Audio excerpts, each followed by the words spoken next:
अभिव्यक्तं च भूतेषु विभक्तम् एव च स्थितम् भूतो भक्ति च तद्ज्ञं ग्रसिष्णुः प्रभविष्णु च परमात्माকে যদিও সমস্ত ভূতে বিভক্ত রূপে বোধ হয় কিন্তু তিনি অবিভক্ত যদিও তিনি সর্বভূতের কালক তাকে সংহারকর্তা এবং সৃষ্টিকর্তা বলেও জানবে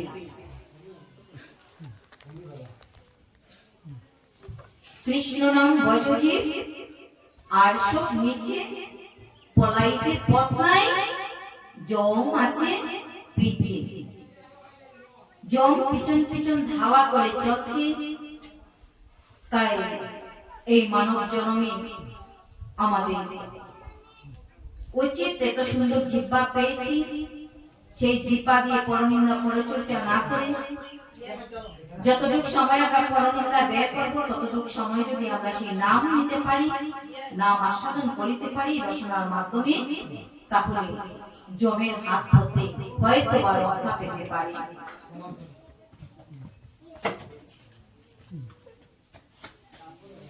जितिसाम अपि तत् ज्योति तमस्य परमुच्यते ज्ञानं ज्ञेयो ज्ञानगम्यं हृदि सर्वस्य विष्णुतम्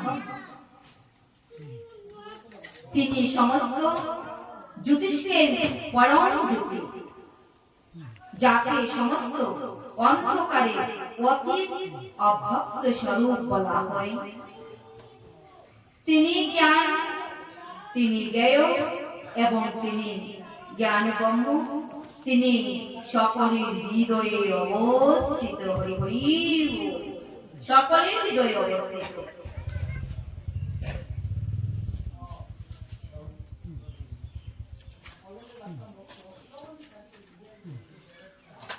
इति तत्रं तथा ज्ञानं ज्ञेयं च उक्तम् समासत मत भक्तुम एतत् विज्ञायो मत भावय उपपद्यते এভাবে ক্ষেত্র জ্ঞান ও জ্ঞেয় এই তিনটি বস্তু এই তিনটি তত্ত্ব সংক্ষেপে বলা হলো আমার ভক্তই কেবল এই সমস্ত বিদিত হয়ে আমার ভাব লাভ করেন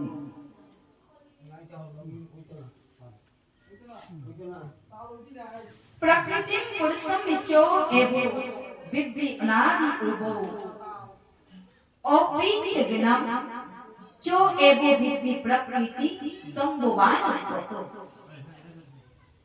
प्रकृति और पुरुष उभये अनादि বলে জানবে তাদের বিকার ও গুণ সমূহ প্রকৃতি থেকে উৎপন্ন বলে জানবে कार्य कारण कर्तृत्व हेतु प्रकृति तो उच्चते पुरुष सुख दुख कारण भोक्तृत्व हेतु उच्चते समस्त झड़ कार्य ও কারণের কর্তৃত্ব বিষয়ে প্রকৃতিকে হেতু বলা হয় তেমনি জড় সুখ ও দুঃখে ভোগ বিষয়ে জীবকেও হেতু বলা হয় জীবের ভিন্ন ভিন্ন শরীর ও ইন্দ্রিয়ের প্রকাশ হয় জড় প্রকৃতির প্রভাবে 84 লক্ষ প্রবৃত্তি প্রজাতির জীব আছে এবং সে সবই জড় প্রকৃতির সৃষ্টি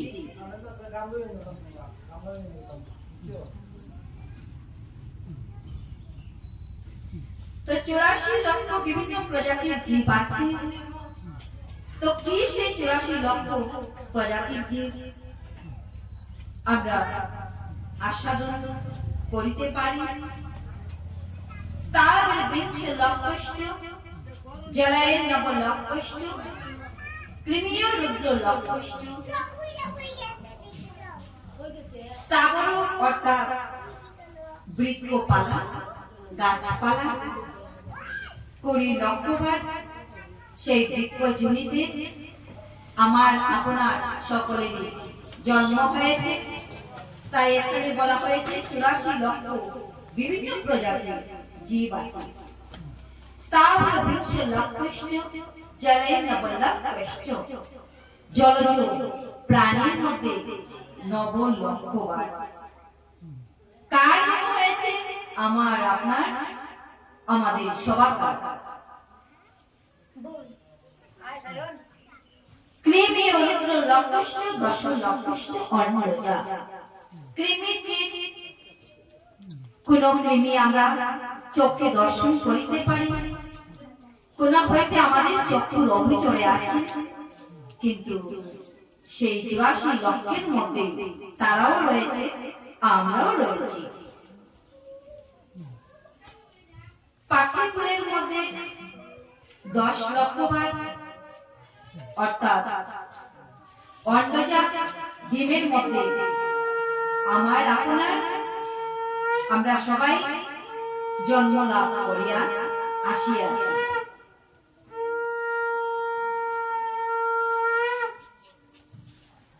লক্ষষ্ঠ পশুবা চতুর্লক্ষন্ত মানবা। 30 লক্ষবার পশুকুলের মধ্যে কত ব্যাঘ্র হিংস্র প্রাণী, বাঘ, সিংহ, শৃগাল, কুকুর ইত্যাদিতে জন্ম হয়েছে আমার আপনার সবাকার। সেই 84 লক্ষের মধ্যে পড়েছে অন্তিমে গৃহপালিত পশু, সর্বশেষ গোজনম।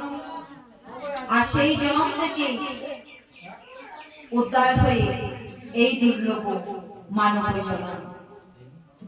এই দেশে ব্রাহ্মণ কৃত্যা রাধিজত্যম উপজায়তে। আর মনুষ্য দুর্লভম জন্ম যদি কৃষ্ণ সাধক। হরি হরি বল। এই মনুষ্য দুর্লভম জন্ম, আর এই দুর্লভ জন্ম পেয়ে যদি কৃষ্ণ ভক্তের সঙ্গ করিতে পারি তবে মানব জন্ম শ্রেষ্ঠ জন্ম।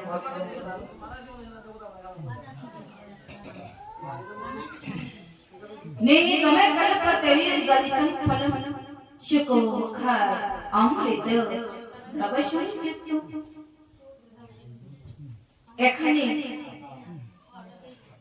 যে অমৃত আস্বাদন করিতেছি পরাশর মুনির পুত্র ব্যাসদেব কর্তৃক গ্রথিত। পুরাণ বলির মধ্যে মহাবায় ভারতমৃত সর্বসন আর শুকমুখা অর্থাৎ যিনি ব্যাসদেব পুত্র শুকদেব গোস্বামী পাদ, সেই ভাগবতম অমৃতম সেই অমল পুরাণ আমরা আস্বাদন করিতে পারি। তো ওনারা ভগবানের অংশাবতার, জীবের কল্যাণের জন্য, সর্বজীবের মঙ্গলের জন্য ওনারা এই ধরাধামে এসেছেন এবং সেই অমৃত কথা, অমৃত বাণী আমাদের জন্য দান করে গেছেন। তাই আমরা যেন সেই অমৃত হাত থেকে না ফেলে দিয়ে আস্বাদন করি, আর যদি হাত থেকে ফেলে দিয়ে অমৃত ফেলে দিয়ে বিষ আস্বাদন করি তবে সেই জ্বালাটা আমাদের ভোগ করিতে হবে। এই জন্য এই অমৃত প্রদান করে গেছেন যাতে সর্বে ভবন্তু সুখিনো সর্বে সন্তু নিরাময়া। সদা সর্বক্ষণ সব সুখী হোক এবং সকলের রোগ নিরাময় হোক, সকলের কল্যাণ হোক, সকলের মঙ্গল হোক। সেই অমৃত আস্বাদনের ফলে বিশ্বের কল্যাণ হোক, বিশ্বের মঙ্গল হোক, সকল জীবের মঙ্গল হোক।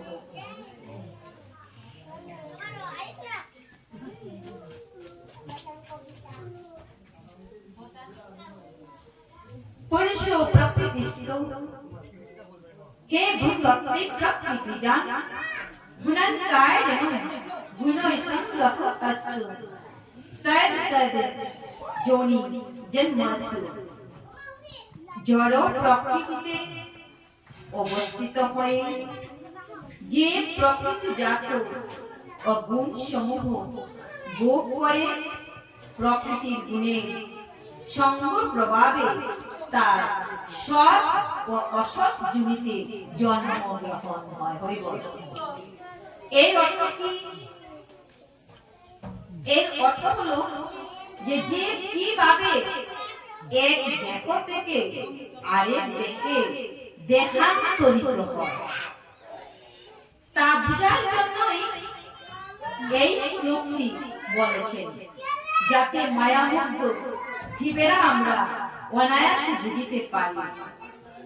মায়ামুক্ত জীবের নাহি কৃষ্ণ তত্ত্ব জ্ঞান, জীবেরই কৃপায় কইলেন কৃষ্ণ বেদ আর পুরাণ। যা কিছু আমরা পেয়েছি সব ভগবানের দান। কেন দান করেছেন? যাতে জীবের মঙ্গল হয়, সর্বজীবের কল্যাণ হয়।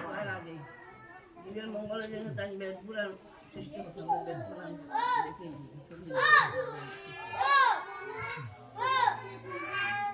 কিন্তু তিনি তো এই বাণী প্রদান করেছেন যাহাতে আমরা সেই প্রদানকে অনুসরণ করিতে পারি। মহাজনেরা যে পথে গমন করেছেন সেই পথে অনুগামী হয়ে আমাদের জীবন পরিচালনা করতে পারি। রাধে রাধে।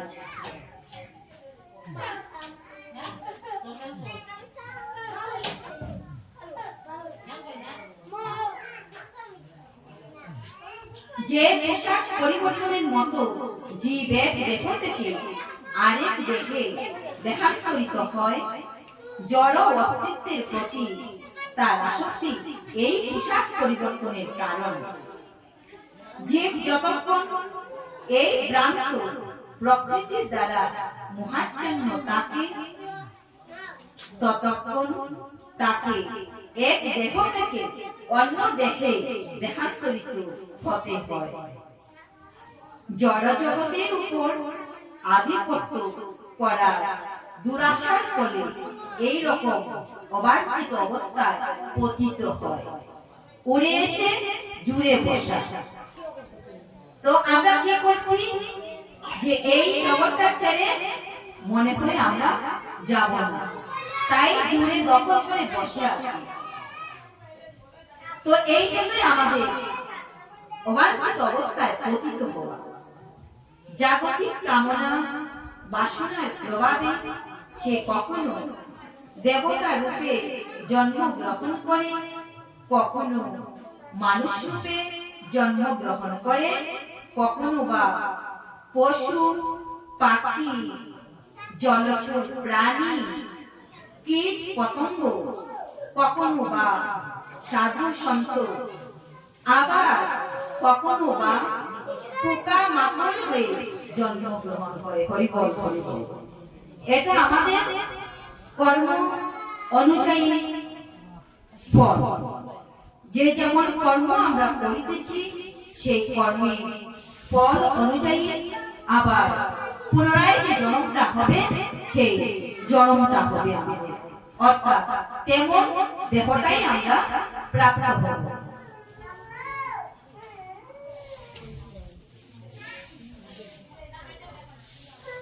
उपद्रष्टा अनुमन्ताच भर्ता भोक्ता महेश्वरम् परमात्मा इति च अर्थे उक्तो देह्यस्मिन् पुरुषो परम्। এই দেহে আরো একজন পরম পুরুষ রয়েছেন, যিনি হচ্ছেন উপদ্রষ্টা, অনুমন্তা, ভর্তা, ভোক্তা ও মহেশ্বর। তাকেও পরমাত্মা বলা হয়। সর্বক্ষণ জীবের সঙ্গে বিরাজমান পরমাত্মা পরমেশ্বর ভগবানের প্রকাশ।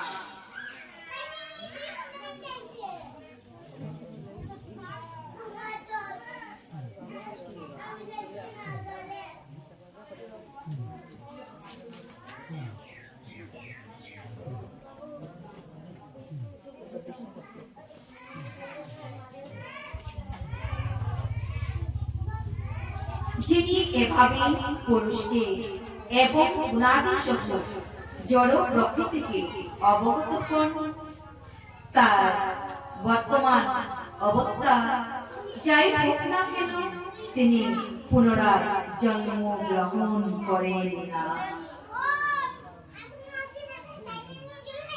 জীবাত্মা পরমাত্মা তাদের পারস্পরিক সম্পর্ক সম্বন্ধে যথার্থ জ্ঞান লাভ করতে পারলেই মুক্তি লাভ হয়। হরে কৃষ্ণ, হরি হরি। তো ধ্যানের আকৃতি পশ্যন্তি কচ্চিত্তাত্মনো আত্মনা অন্যি সংকেন যোগেন কর্মযোগেন চো অপরে। কেউ পরমাত্মাকে অন্তরে ধ্যানের দ্বারা দর্শন করেন, কেউ সাংখ্য যুগের দ্বারা দর্শন করেন এবং অন্যরা কর্মযুগের দ্বারা দর্শন করেন। অন্য কেউ কেউ এভাবে না জেনে অন্যদের কাছ থেকে শ্রবণ করে উপাসনা করেন। তারাও শ্রবণ পরায়ণ হয়ে মৃত্যুময় সংসার অতিক্রম করেন। বিশ্বপতি প্রেমানন্দে। আমি এখানে বিশ্রাম নিচ্ছি। আমার যিনি বয়োজ্যেষ্ঠ পাঠক রয়েছেন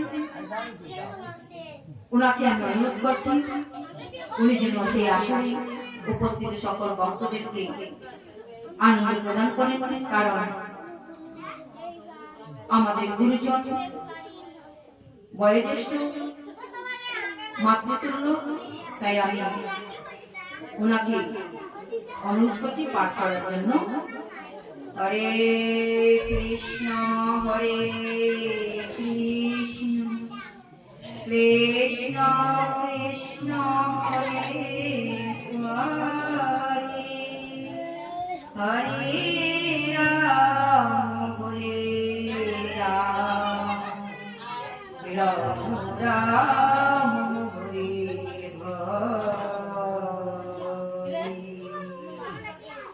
ওম নমো ভগবতে বাসুদেবায়। ওম নমো ভগবতে বাসুদেবায়। ওম নমো ভগবতে বাসুদেবায়। ওম নমো ভগবতে বাসুদেবায়।